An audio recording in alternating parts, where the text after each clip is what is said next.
शांति। आज 8 मई 2025 के बाबा के साकार महावाक्य।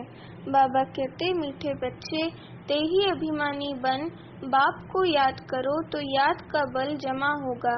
याद के बल से तुम सारे विश्व का राज्य ले सकते हो। प्रश्न है, कौन सी बात तुम बच्चों के ख्याल ख्वाब में भी नहीं थी जो प्रैक्टिकल हुई है?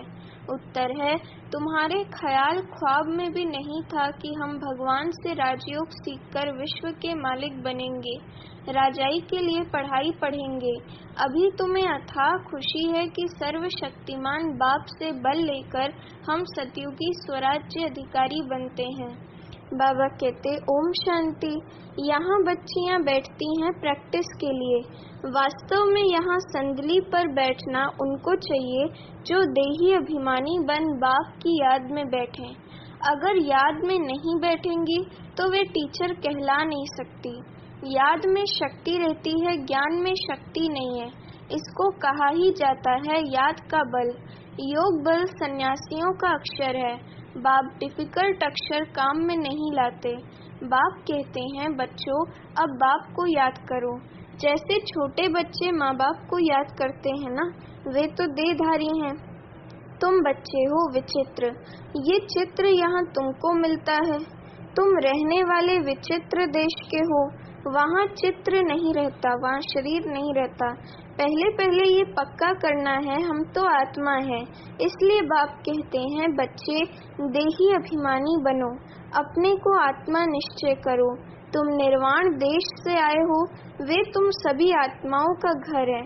यहाँ पार्ट बजाने आते हो। पहले कौन आते हैं, ये भी तुम्हारी बुद्धि में है। दुनिया में कोई नहीं जिसको ये ज्ञान हो।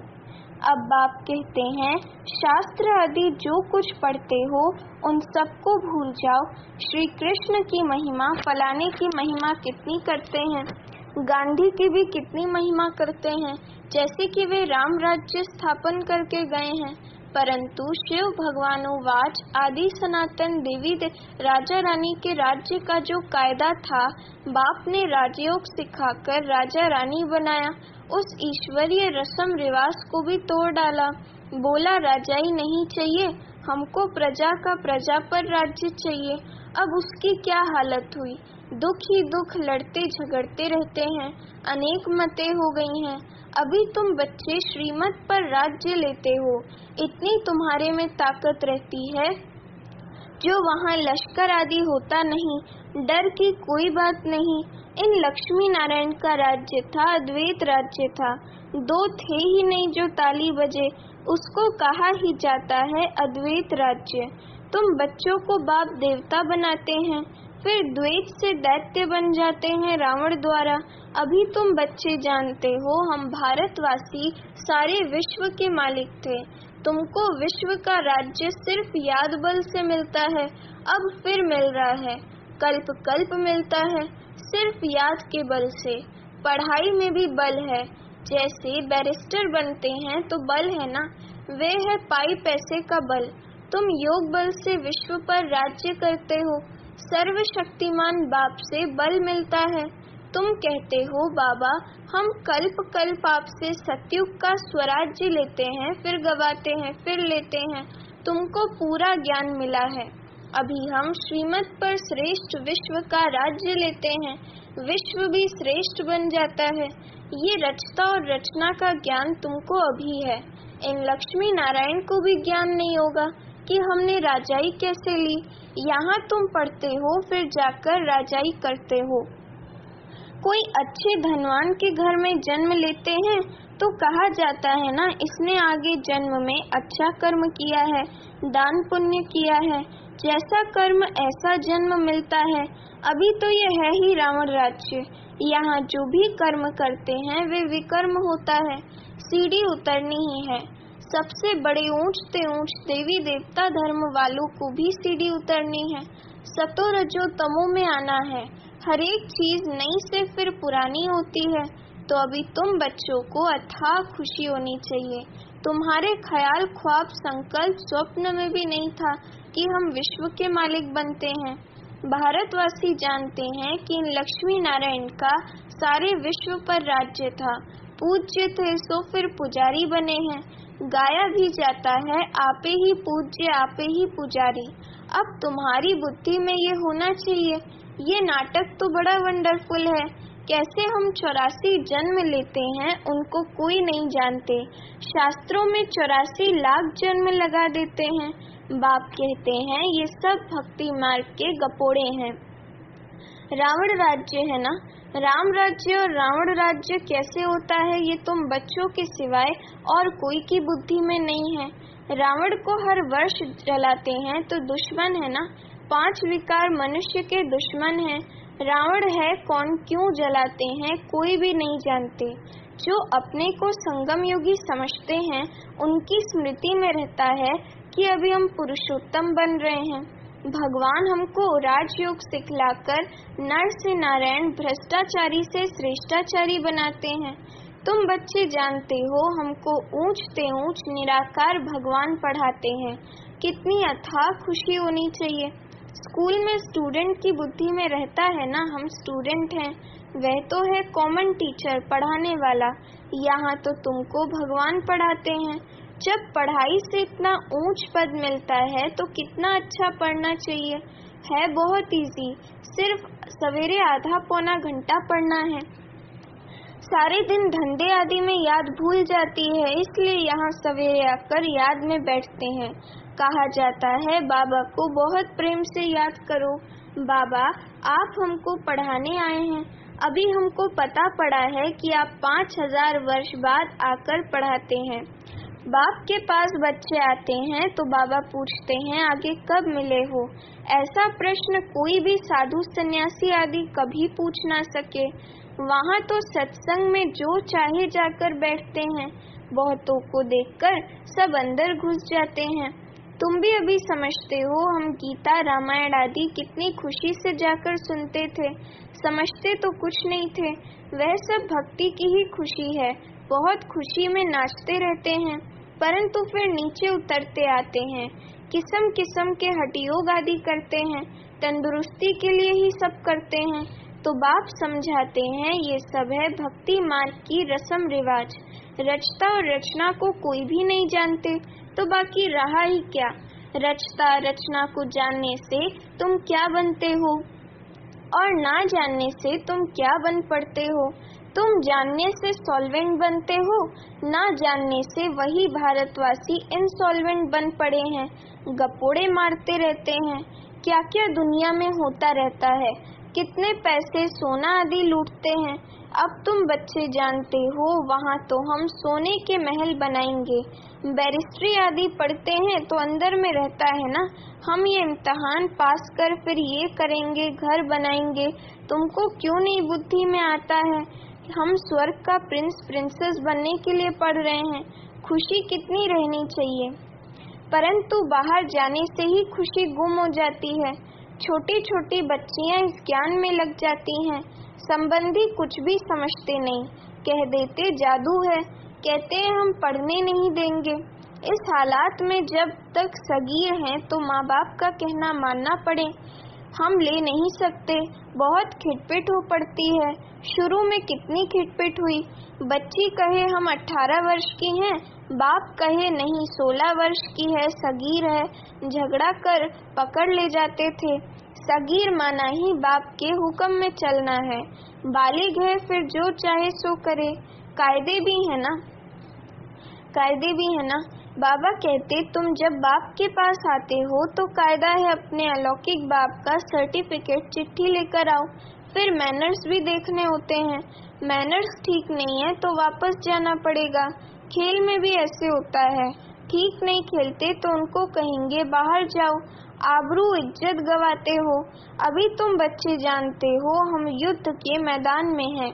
कल्प कल्प बाप आकर हमको माया पर जीत पहनाते हैं। मूल बात ही है पावन बनने की। पतित बने हैं विकार से। बाप कहते हैं काम महाशत्रु है। ये आदि मध्य अंत दुख देने वाला है। जो ब्राह्मण बनेंगे वही फिर देवी देवता धर्म में आएंगे। ब्राह्मणों में भी नंबरवार होते हैं। क्षमा पर परवाने आते हैं। कोई तो जल मरते हैं, कोई फेरी पहनकर चले जाते हैं। यहाँ भी आए हैं। कोई एकदम फिदा होते हैं, कोई सुनकर फिर चले जाते हैं। आगे तो ब्लड से भी लिख कर देते थे, बाबा हम आपके हैं, फिर भी माया हरा लेती है। इतनी माया की युद्ध चलती है, इनको ही युद्ध स्थल कहा जाता है।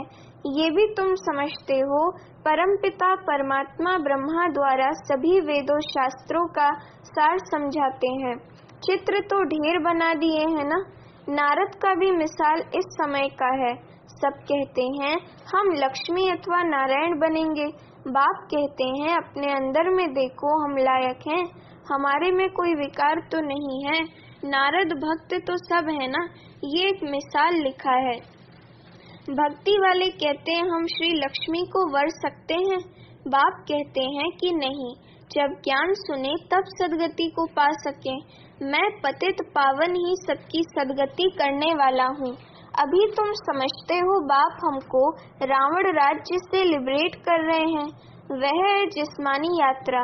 भगवानुवाच मन मना भव। बस इसमें धक्के खाने की बात नहीं, वह सब है भक्ति मार्ग के धक्के। आधा कल्प ब्रह्मा का दिन, आधा कल्प है ब्रह्मा की रात। तुम समझते हो हम सब बीके का अभी आधा कल्प दिन होगा, हम सुख धाम में होंगे, वहाँ भक्ति नहीं होगी।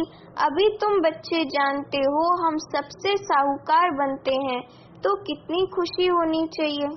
तुम सब पहले रफ पत्थर थे, अब बाप सिरान धार पर चढ़ा रहे हैं। बाबा जौहरी भी है ना।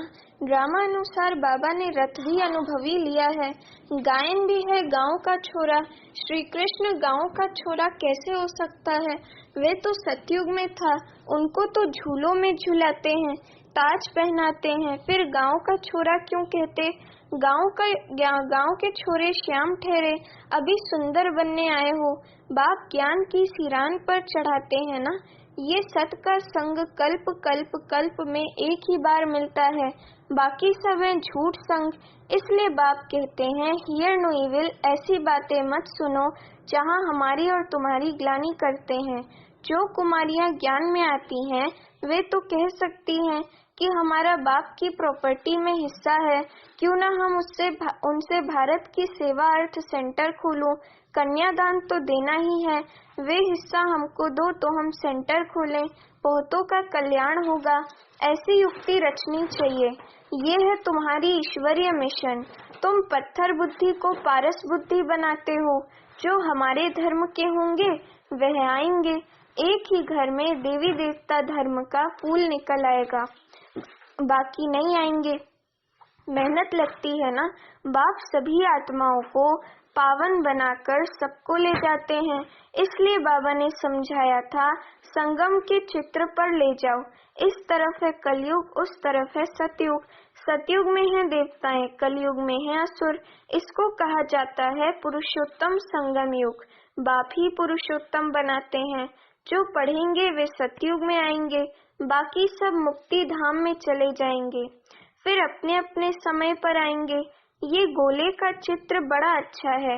बच्चों को सर्विस का शौक होना चाहिए। हम ऐसी ऐसी सर्विस कर गरीबों का उद्धार कर उनको स्वर्ग का मालिक बनाएंगे। अच्छा, मीठे मीठे सिखिलदे बच्चों प्रति माता पिता बाप दादा का याद प्यार और गुड मॉर्निंग। रूहानी बाप की रूहानी बच्चों को नमस्ते। अभी हम रूहानी बच्चों की रूहानी माता पिता बाप दादा को याद प्यार गुड मॉर्निंग और नमस्ते। धारणा के लिए मुख्य सार। पहली पॉइंट, अपने आप को देखना है हम श्री लक्ष्मी श्री नारायण समान बन सकते हैं। हमारे में कोई विकार तो नहीं है। फेरी लगाने वाले परवाने हैं या फिदा होने वाले, ऐसे मैनर्स तो नहीं है जो बाप की आबरू इज्जत जाए। दूसरी पॉइंट, अथाह खुशी में रहने के लिए सवेरे सवेरे प्रेम से बाप को याद करना है और पढ़ाई पढ़नी है। भगवान हमें पढ़ाकर पुरुषोत्तम बना रहे हैं। हम संगम युगी हैं, इस नशे में रहना है। वरदान, सर्व गुणों के अनुभवों द्वारा बाप को प्रत्यक्ष करने वाले अनुभवी मूर्त भव। वरदान का स्पष्टीकरण, जो बाप के गुण गाते हो उन सर्व गुणों के अनुभवी बनो। जैसे बाप आनंद का सागर है तो उसी आनंद के सागर की लहरों में लहराते रहो। जो भी संपर्क में आए उसे आनंद, प्रेम, सुख सब गुणों की अनुभूति कराओ। ऐसे सर्व गुणों के अनुभवी मूर्त बनो तो आप द्वारा बाप की सूरत प्रत्यक्ष हो, क्योंकि आप महान आत्माएं ही परमात्मा को अपनी अनुभवी मूर्त से प्रत्यक्ष कर सकती हो। स्लोगन: कारण का निवारण में परिवर्तन कर अशुभ बात को भी शुभ करके उठाओ। अव्यक्तिशाली रूहानी रॉयल्टी और प्योरिटी की पर्सनालिटी धारण करो। ब्राह्मणों की लाइफ जीवन का जिये दान पवित्रता है। आदि अनादि स्वरूप ही पवित्रता है। जब स्मृति आ गई कि मैं अनादि आदि पवित्र आत्मा हूँ, स्मृति आना अर्थात पवित्रता की समर्थी आना। स्मृति स्वरूप समर्थ स्वरूप आत्माएं निजी पवित्र संस्कार वाली हैं, तो निजी संस्कारों को इमर्ज कर इस पवित्रता की पर्सनालिटी को धारण करो। अच्छा, ओम शांति।